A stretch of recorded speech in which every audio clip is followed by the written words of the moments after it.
Court 1లో before honourable chief justice Thakurji and his associate Praveen పగడాలది హత్య అని నేను ఓపెన్ స్టేట్మెంట్స్ ఇచ్చాను. పోలీసులు ఇన్వెస్టిగేషన్ ఫెయిల్యూర్ ప్రెజెంట్ చేశాను. 1999లో ఒడిశాలో గ్రహం స్ట్రెయిన్స్ ఆస్ట్రేలియన్ మిషనరీ 2 కొడుకుల్ని కాల్ చేసినప్పుడు కంటే ఎక్కువ కోట్ల మంది ఈ రోజు బయటికి ఎందుకు వచ్చారు? ఇది హత్య అని, నన్ను హత్య చేయబోతున్నారు, నన్ను హత్య చేస్తారు అని ప్రవీణ్ చెప్పిన విషయాలు. 4 కోసేస్తాం, గుడ్డలు బయటికి లాగేస్తాం అన్నాలు. ఇన్వెస్టిగేట్ చేశారా యువరానే? మర్డర్ 11:42కి అయితే రాత్రి మరుసటి రోజు 8 గంటల వరకు ఎఫ్ఐఆర్ ఎందుకు ఫైల్ చేయలేదు? ఎస్పీ గారు, సిఐ పోలీసులు ఫ్యామిలీకి, ఫ్రెండ్స్ కి కాల్ చేసి ఈ బాడీని ఎందుకు తీసుకొని వెళ్ళమన్నారు? వారు భయభ్రాంతులు ఎందుకు అయ్యారు? పోస్ట్ మార్టం రిపోర్టు 23 రోజులైనా ఆయన చనిపోయి ఇంతవరకు ఎందుకు బయట పెట్టలేదు? 48 గంటల్లో బయట పెట్టవలసింది. అప్పుడు ప్రైమ్ మినిస్టర్ వాజ్పేయి గారు 99లో దారాసింగ్ ని, నేను కూర్చుంటుండగా ఆయన ముందు దారాసింగ్ ని అరెస్ట్ చేశారు, కలెక్టర్ ని సస్పెండ్ చేశారు, ఆస్ట్రేలియన్ ఫ్యామిలీకి న్యాయం చేశారు. మరి ఇప్పుడు ఎందుకు చేయట్లేదు? ఇల్లీగల్ గా చట్టానికి వ్యతిరేకంగా వీడియోలు ఎందుకు రిలీజ్ చేశారు? మేము చేయలేదని అప్పుడు అన్నారు, మరి ఇప్పుడైతే ఏమంటున్నారు? అదే ఫుటేజ్ చూపించి ఇన్వెస్టిగేషన్ క్లోజ్ అయింది అంటున్నారు.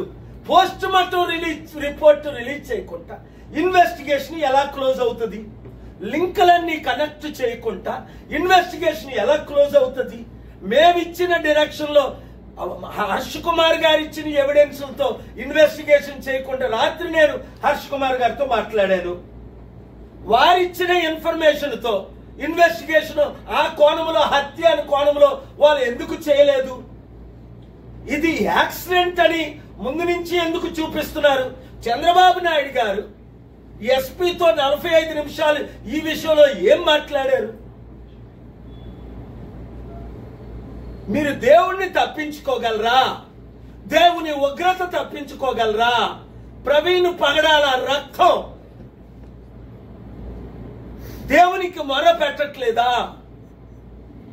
అలాగే పవన్ కళ్యాణ్ ఫిబ్రవరి 10ని ఒక జీవో రిలీజ్ చేసినప్పుడు ఓఎస్డి కే ఆనంద్ ద్వారా చర్చిలు ఎన్ని ఉన్నాయి, లీగల్ ఎన్ని, ఇల్లీగల్ ఎన్ని, మసీదులు ఎన్ని ఉన్నాయి అడగలేదే, మందిరాలు ఎన్ని ఉన్నాయి అడగలేదే, మరి చర్చిల గురించి ఎందుకు అడుగుతున్నారు? ఇది ఒక డిప్యూటీ సీఎం రెచ్చగొట్టడం మాటలు కాదా? మరలా అదే జీవోని మార్చి 5ని ఎందుకు తిరిగి వాపస్ తీసుకున్నారు ఇల్లీగల్ అని తెలిసిన తర్వాత? దాని గురించి గవర్నమెంట్, చంద్రబాబు నాయుడు గవర్నమెంట్ కానీ, దేశంలో గవర్నమెంట్ కానీ ఏమి చర్యలు తీసుకున్నారు? ఇవన్నీ ప్రశ్నలకు వారు జవాబు చెప్పాలి.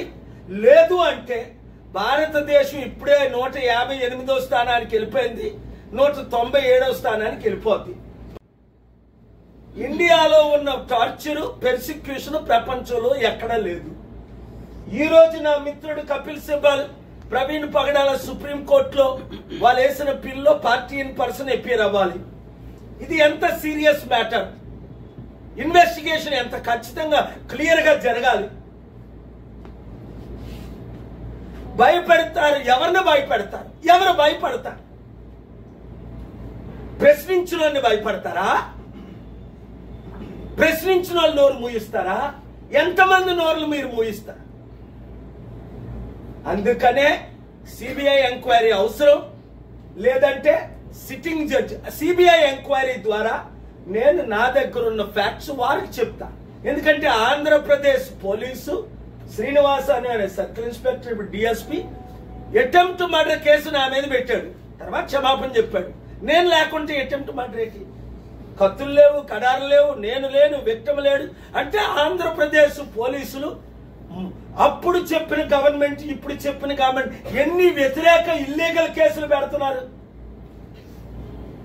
అందుకనే ట్రంప్ దగ్గరికి నేను తీసుకెళ్లవలసి వచ్చింది, ఫారెన్ మినిస్టర్ దగ్గరికి తీసుకెళ్లవలసి వచ్చింది, జాన్ ట్రూన్ దగ్గరికి తీసుకెళ్లవలసి వచ్చింది, యూరోపియన్ పార్లమెంట్ కి తీసుకెళ్లవలసి వచ్చింది.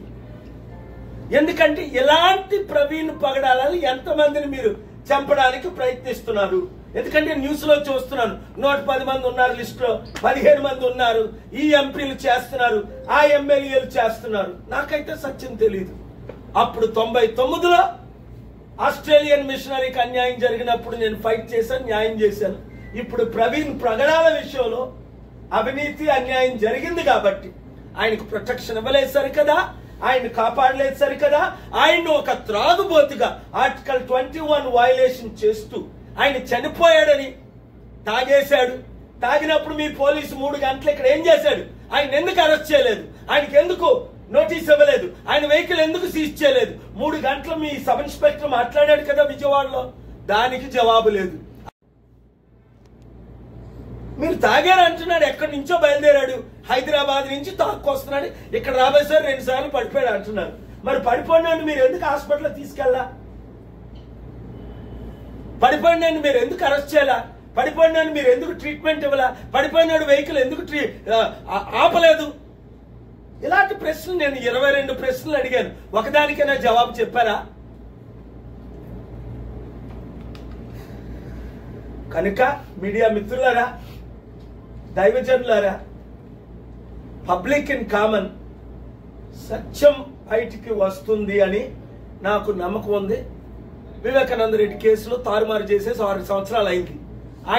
ఈయన అప్పుడే చెప్పాను మీకు ఇదే రూమ్ లో, వాళ్ళ ఇద్దరులో ఎవరు గెలిచినా వివేకానంద రెడ్డికి న్యాయం జరగదు, ఆయన కుటుంబానికి న్యాయం జరగదు.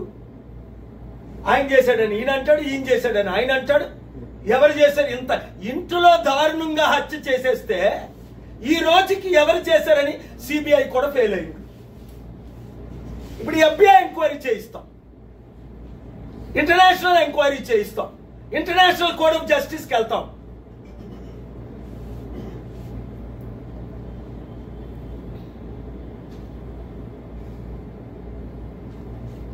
లడ్డు వివాదంతో క్రిస్టియన్స్ ని హిందూస్ ని రెచ్చగొట్టాలని చూశారు. అంత ఫేక్ రుజువు అయిపోయింది కదా, ఇది అంత ఫేక్ అని. సుప్రీంకోర్టుకి ఎందుకు వెళ్ళా? 100 కోట్ల హైందువుల మనోభావాలు దెబ్బతీశాడు అని 100 కోట్ల హైందవుల తరపుని సుప్రీంకోర్టుకి వెళ్ళి నేను ఫైట్ చేశాను, న్యాయం చేశాం. మరి ప్రవీణ్ పగడాల కొరకు న్యాయం చేయమా? మిత్రులారా, హిందూస్, ముస్లిమ్స్, క్రిస్టియన్ శాంతి కోరుకున్న ప్రతి ఒక్కరు, ఆనరబుల్ సిజే గారు శాంతి చూసారా? ఇవాళ హియరింగ్స్ మీరు చూసుంటారు. నా శాంతి సమిట్ లో ఏమైంది యూరోప్ లో తెలుసుకున్నారు. నెక్స్ట్ సమిట్ ఎప్పుడు చెప్పాను, అలాంటి సమిట్లు మీరు చేయాలి, మిమ్మల్ని డిస్టర్బ్ చేయవు, ఈ మ్యాటర్ మేము కంటిన్యూ చేస్తాం అన్నారు. లేదు యువర్ ఆనర్, ఒకవేళ నెక్స్ట్ వీక్ నేనుంటే పర్సనల్ గా ఆర్గ్యూ చేయకపోతే టెక్నీషియన్స్ దాన్ని ఆపుతున్నారు. నేను ఆన్లైన్ లో చెప్పారు అవుతుంటే ఇబ్బంది పెడుతున్నారనే నేను నిన్నే యూరోప్ నుంచి మార్నింగ్ ఢిల్లీ వచ్చి ఇక్కడికి నేను రావడం జరిగిందని చెప్పి. ఎందుకు? మన ఇండియన్ ఇమేజ్ నేను కాపాడాలి. హిందూ, ముస్లిం, క్రిస్టియన్స్ అందరూ ఒకరని 78 సంవత్సరాలుగా నేను ప్రకటించి ప్రపంచం అంతా 155 దేశాల్లో చెప్పింది. ఇవాళ ఏమంటున్నారు? అరే ఇప్పుడు ఆయన్ని ఖండించాం, అరెస్ట్ చేయించావా లేదా తెలంగాణలో? ఎందుకంటే బైబిల్లో దేవతల్ని దేవుళ్ళని దూషించకూడదు. ఇక్కడ ప్రవీణ్ హిందూ, పుట్టినప్పుడు ముస్లిం, తల్లి ముస్లిం, తండ్రి హిందూ అనుకుంటా. తండ్రి ముస్లిము, తల్లి క్రిస్టియన్. చూసారా? అది మన దేశం. ప్రవీణ్ పగడాల తల్లి క్రిస్టియన్, తండ్రి ముస్లిం. తప్పే ఉంది? అబ్రహాం సంతానమే కదా. ముస్లింలు క్రిస్టియన్ పెళ్లి చేసుకోకూడదా? హిందూస్ క్రిస్టియన్స్ పెళ్లి చేసుకోకూడదా? అది ఒక కుటుంబం. అంత చక్కని టాలెంట్ ఉండి దేవుని చేత వాడబడుతున్న ఆయన్ని ఒక తాగుబోతుగా మీరు చిత్రీకరిస్తారా? దుష్టులారా, దుర్మార్గులారా, నీచులారా, అసహ్యులారా, మీరు చూసారా ఆయన తాగడం? మాస్క్ పెట్టుకొని లోపల తాగాడా? ఎక్కడ కొన్నాడు? చూపిస్తున్నారు డూప్లికేట్ ప్రవీణ్ అని చెప్పుకుంటా. మరి ఎక్కడ తాగాడు? 90 కిలోమీటర్ స్పీడ్ లో తాగాడా లోపల పెట్టుకొని, లేదా ట్యూబ్ లో పంపించారు ఇంట్రావెనస్ లో? అది కూడా చూపించాలి కదా. తాగినట్టు ఎక్కడైనా చూపించారా? ఆయన ముఖాన్ని ఎక్కడైనా చూపించారా? ఎప్పటికి మీరు పువ్వులు పెడతారా? దేశం కూలిపోతే, రాష్ట్రం కూలిపోతే, నేను ఒక మ్యాటర్ టేకప్ చేసిన తరువాత మీరు ఒళ్ళు దగ్గర పెట్టుకొని ఇన్వెస్టిగేషన్ చేస్తుంటే మంచిది. ఇప్పుడు కూడా చంద్రబాబు నాయుడు గారు, దేవుని కళ్ళు మీరు కప్పలేరు, దేవునికి లడ్డూలు పెట్టలేరు, దేవునికి పువ్వులు పెట్టలేరు. సత్యం తెలుసుకోండి. సిబిఐ ఎంక్వైరీ మీరు అడగండి. అప్పుడు మీ క్లీన్ హ్యాండ్. చంద్రబాబు నాయుడు గారు సిబిఐ ఎంక్వైరీ అడిగారని ఒక చరిత్రలో ఒక మంచి పేరు ఉండిపోద్ది మీకు. లేదా వాళ్ళ బంధువులు నోరు మోయించట్లేదా? వాళ్ళ ఫ్యామిలీ మెంబర్స్ నోరు మోయించట్లేదా? ఇప్పుడు వాళ్ళు నాతో లేరా? మీరు రమ్మంటే మీ ఇంటికి తీసుకొని వస్తా వాళ్ళందరినీ, సీక్రెట్ గా ఓపెన్ గా, మీ ఇష్టం. కనుక లైవ్లు ఇచ్చిన మీడియా మిత్రులందరూ దేవుడు దీవించుగాక. లైవ్లు ఇవ్వని వారికి బుద్ధి చెప్పి గడ్డి తినేలా దేవుడు చేసునుగా. ఎందుకు? సత్యం మాట్లాడినప్పుడు లైవ్లు ఇవ్వాలి. Media is 4th pillar of democracy. Article 19 లో freedom of speech, freedom of expression ఉంది. నేను క్వశ్చన్స్ రేజ్ చేస్తున్నాను. నేను చూసానా ఆయన హత్య? లేదు. నా ఇన్వెస్టిగేషన్ లో ఫ్యామిలీ మెంబర్స్ తో చేశా, పోస్ట్ మార్టం వాళ్ళతో చేశా, పోలీస్ ఆఫీసర్ ఒక ఆయనతో చేశా, ఫ్రెండ్స్ తో చేశా. 19 years, 24 years, 4 years, 15 years friends, best friends. Praveen Pagadala ఆ రోజు ఎవరితో మాట్లాడారో ఆయనతో ఇన్వెస్టిగేట్ చేశా. నా ప్రిలిమినరీ ఇన్వెస్టిగేషన్ లో ఇది హత్య అని తేలింది. మీరు ఈ రూట్ లో ఇన్వెస్టిగేట్ చేయండి అని అడిగారు. మీరు చేయలేదు కనుక కోర్టుకు వెళ్ళారు. మీరు చేసిన ఇన్వెస్టిగేషన్ లో నేను సాటిస్ఫై అవ్వలేదు కనుక ఆనరబుల్ కోర్టుకు వెళ్ళాను. మీడియా ముందుకు వస్తున్నాను, క్వశ్చన్స్ అడుగుతున్నాను. నేను ఆ పవన్ కళ్యాణ్ తిట్టినట్టు బట్టలు ఇప్పి నిన్ను కొడతాను అని అన్పార్లమెంటరీ వాటిలో మాటలు నేను ఆడిన కదా ఆయనలాగా. మా రెడ్ బుక్ ఉంది, రెడ్ బుక్ లో మిమ్మల్ని పెడతాం. నాది ప్రేయర్ బుక్ ఉంది, మోస్ట్ పవర్ఫుల్ బుక్. 7 బుక్ లో పెట్టాను. 2009లో 7 చచ్చారు. అందరూ కుక్క చావు చచ్చారు. నేను స్టార్ట్ చేసి ప్రేయర్ చేశాను, ఇంతవరకు చేయలా.